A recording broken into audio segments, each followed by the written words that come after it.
why I choose to do the solar street lights is because I just buy the lights and pay for the fabrication of the poles and all that. So it's easier. It saves you the whole of okay. Yeah, in 5 weeks I've finished one project. But if it's a road thing, you know how long it's going to take you? At times the community will tell you they don't want you to bring your payloader, they don't want your equipment and all that. Yes. It becomes a very big problem. Very big problem. When you think we're thinking you're going to do development, they're thinking about the money they want to get. But at that moment from you. Even if their chiefs will say, no, don't worry, I will talk to the boys. The youths, I don't know. So sad. They have to be, a kind of education to let them sensitize these people, because they don't even understand. Like, the development thing doesn't seem to them. All they want is how to eat that moment. They feel development, you bringing development, it means you're extracting from them. Yes. That's the mindset. Yes. They feel that this amount of money is given to you from the community. Yes. So you should give back to them. And meanwhile, most of the government contracts that I've done, all no mobilization. You said? Grey-headedness comes with a lot. It comes with a lot of wisdom, it comes with a lot of knowledge, it comes with a lot of responsibility as well. Talking about that, I have a very cute man. Yes, he's an engineer, of course. He's into construction.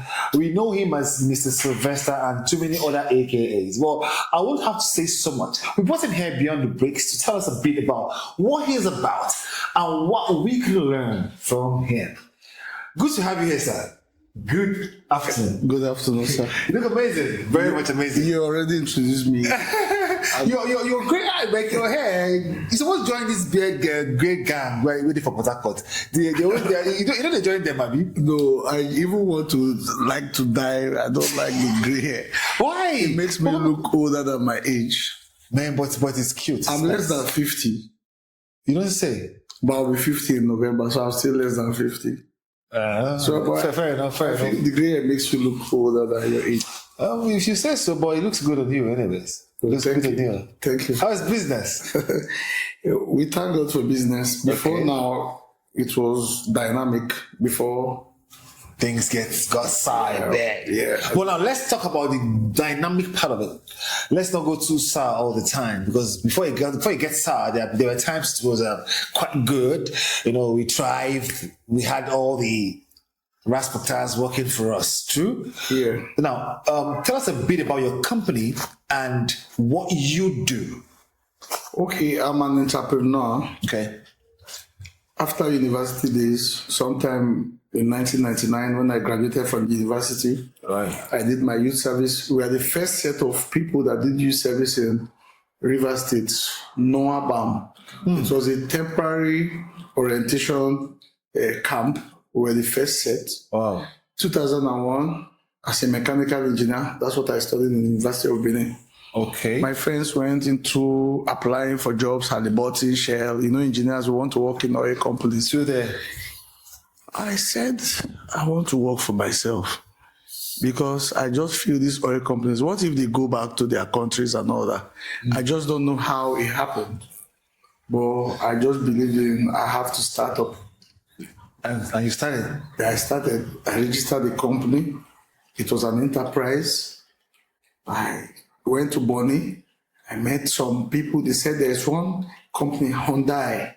Okay. Hyundai is a South Korean company. Hyundai Heavy Industry. Okay. That is where I started my business from. A South Korean company. They handled a Bonny Terminal Integrated Project, BTIP, a shell project. They revamped the shell. Everything in Bonny, shell. They changed it from locomotive to digital. So I did a lot of logistics, support services to pull through for them. So after that, the company, they finished the BTIP project in 2004.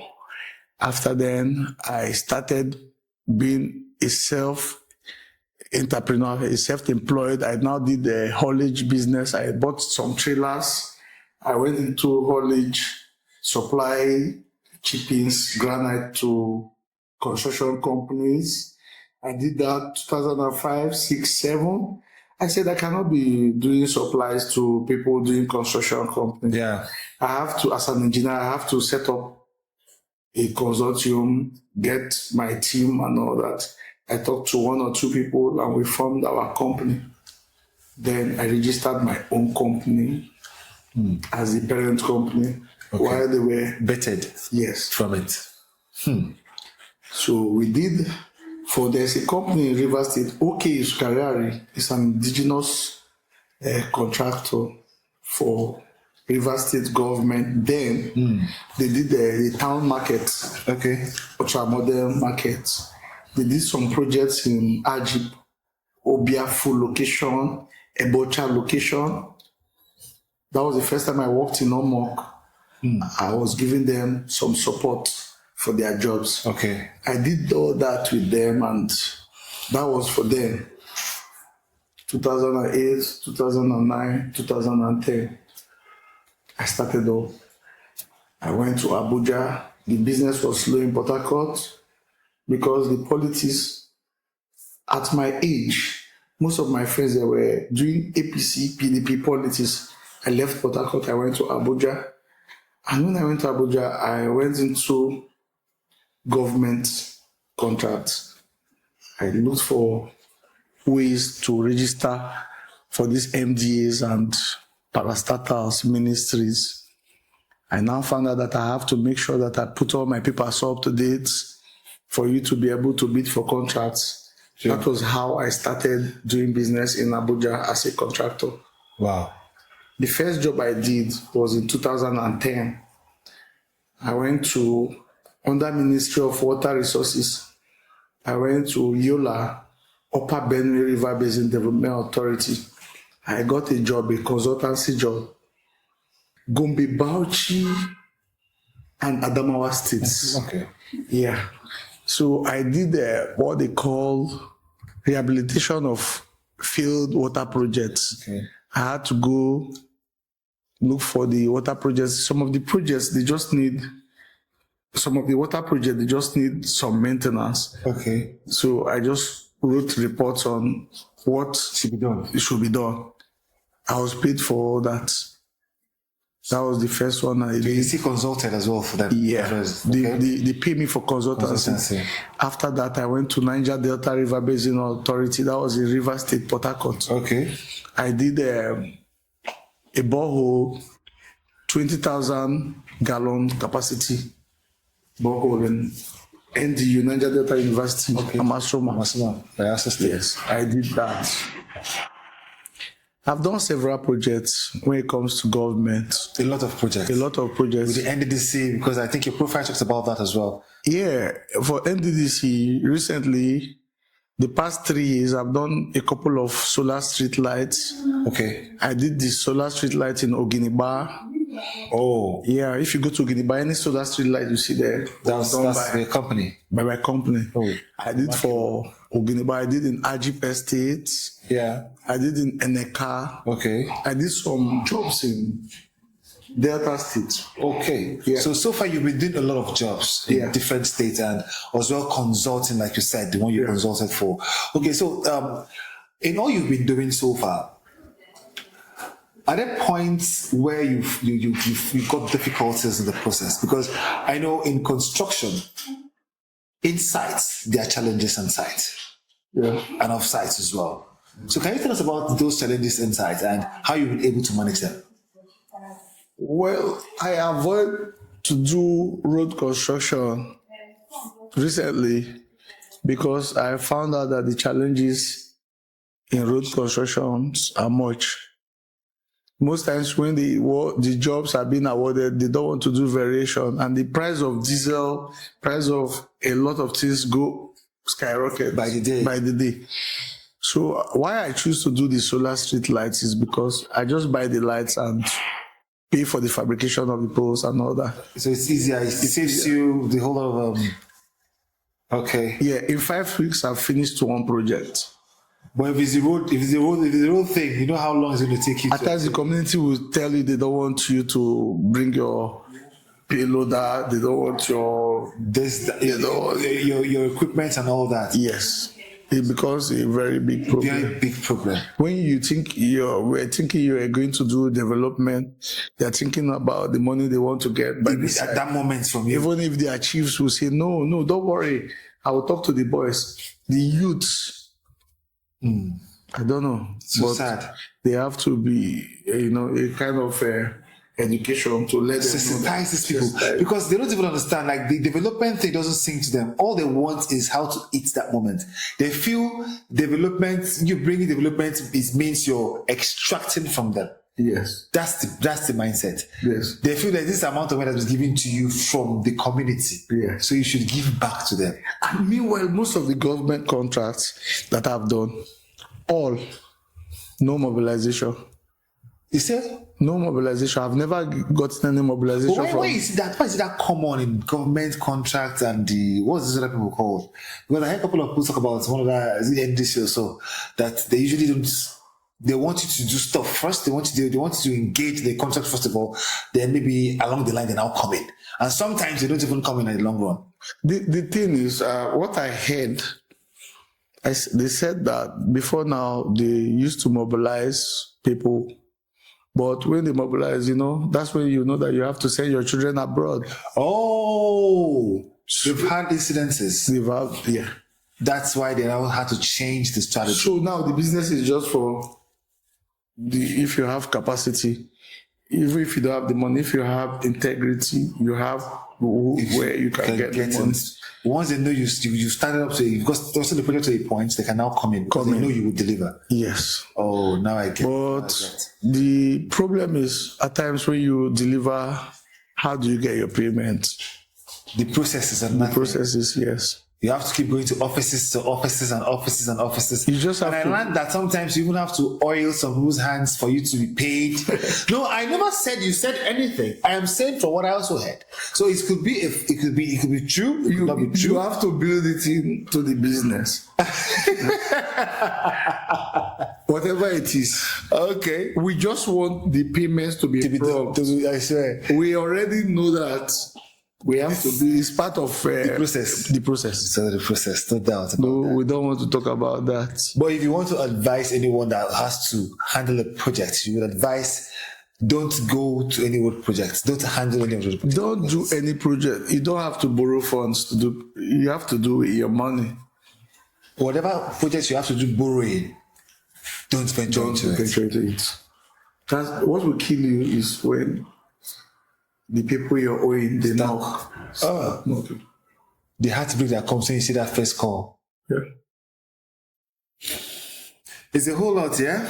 You guys, you contractors are actually going through a whole lot, really. I don't envy you, and I envy you as well, because that's where the big money is. Because when it comes, you can actually do a lot of things. But when you wahala, they cool and they come sometimes. I don't think the pressure. I don't think the money is big. I don't think the money is big because the uncertainty still plays. Yes. That's another fact. Nobody knows the loan you took. Some take 30%, 20%. Just to deliver. Knows. Yeah, just to deliver. You just want to deliver. And there's this joy when you deliver. Yeah. There's this disappointment when you don't. When you deliver and you don't get paid. Okay. Deliver and not get paid. Heartbreaking.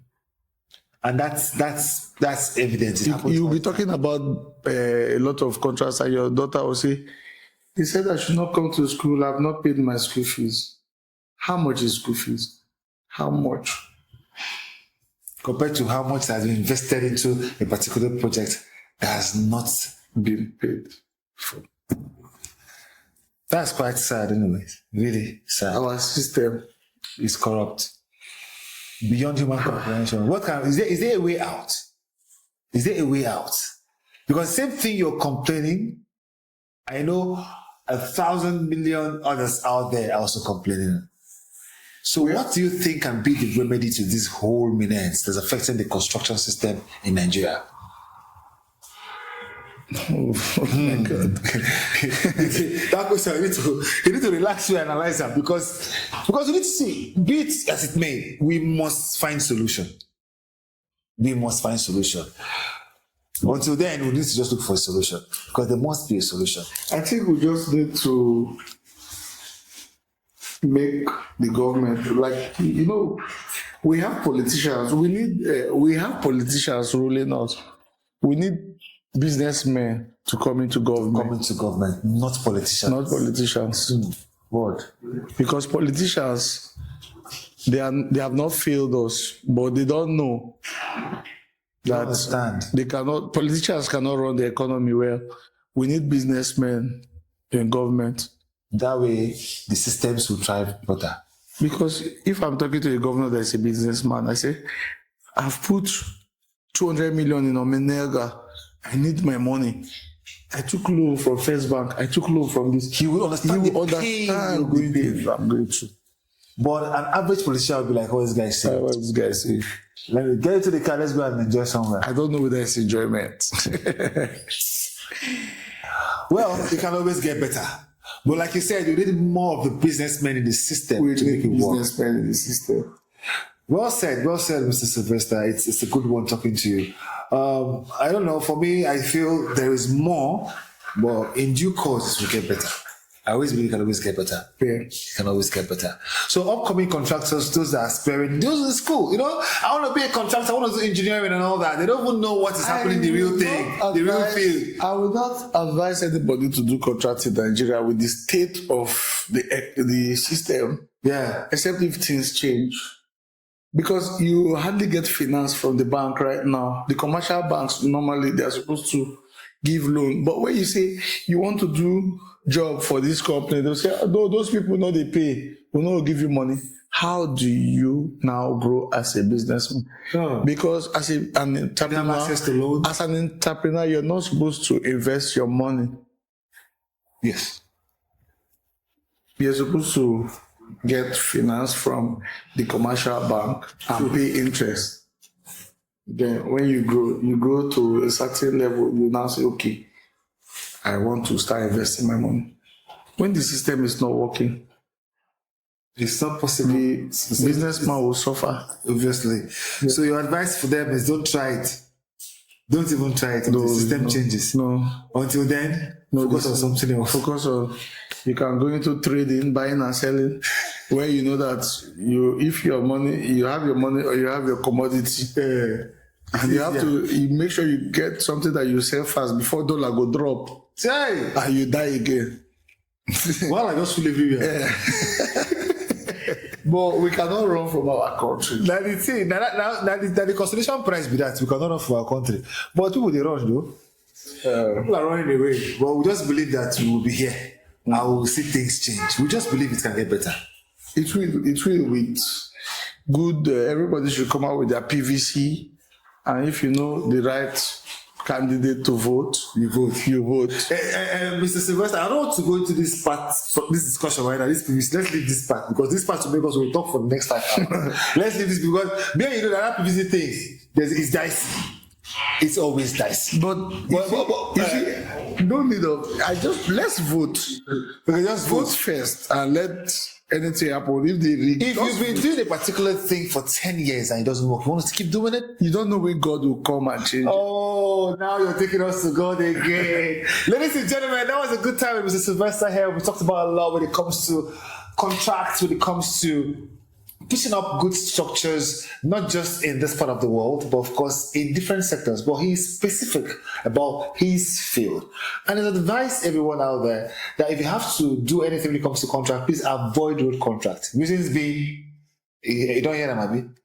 You already know about it. When it comes to the inflations and all things and price and all that stuff, it affects you. You might give a quotation right now. The next time you're going there now is a different thing. And at the end of the day, and of course, talk about the community too. When they want to obstruct projects because they feel you've been giving so much money, they want to come and rip you off. And sometimes the project's not done. And they don't even know that these days the government will never mobilize. He wouldn't believe that. It's so sad. Some of the talk and they laugh, but trust me, when they pay there. But whichever way it is, like I always say, it can always get better. Call VJ Price Beyond the Book series, and of course, I'm going to be here. It's showcase and showing to give you the best all the time. For myself and Mr. Sylvester, thanks for watching. We'll see you on our next Stay Out of Trouble.